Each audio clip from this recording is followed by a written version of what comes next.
So one simple concept that we want to learn about is how to soak and sprout. And we're going to be talking a little bit more about that in later videos, but I just wanted to help you get the basics of it.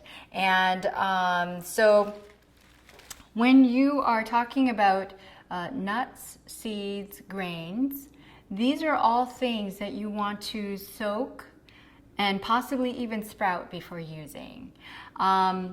And the reason is that it allows the nutrients in here to be more easily digested.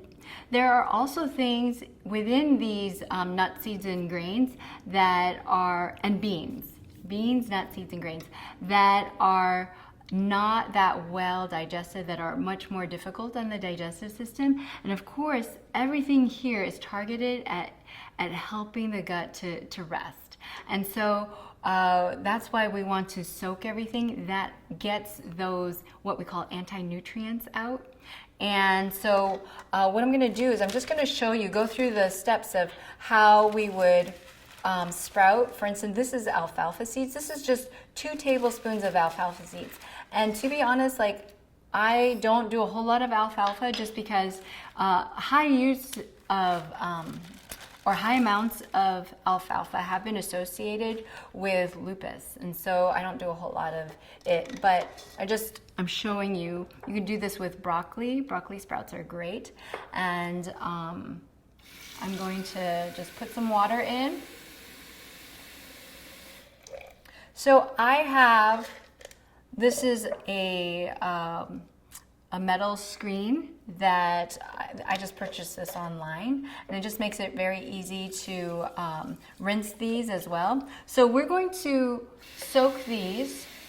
What you'd want to do is you'd want to put this in a cabinet maybe, keep it in the dark while it is soaking as well as when it's sprouting. So I would just then, let me grab a towel here. I can put a towel over it, and that will keep it dark here enough, or a towel or two. And then just to show you what it looks like. So after you soak this overnight in a dark room or something, you would rinse it really good.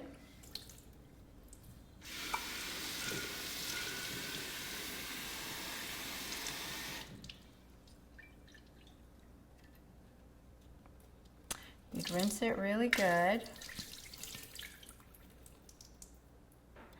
And then there are these little things that you can put it on to keep it kind of at a diagonal. So now you have ventilation. You have this screen that allows air to get in, but you don't want these seeds to be drowning. They need oxygen for them to start sprouting and growing.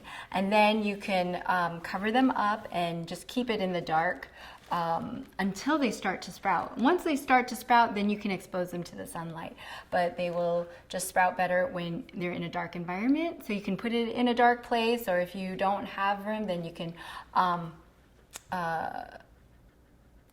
cover them with a towel, or you could put them in a bowl like this. And I think this is easier if you do it this way, and then it's stable. You can put this into a cabinet if you have room for that.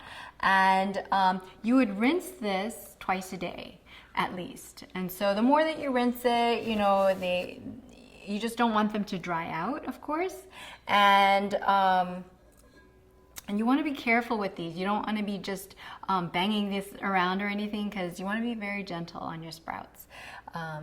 So that's what you would do when you're sprouting. You would soak it overnight in some water, and then you rinse it in the morning, put it in to something to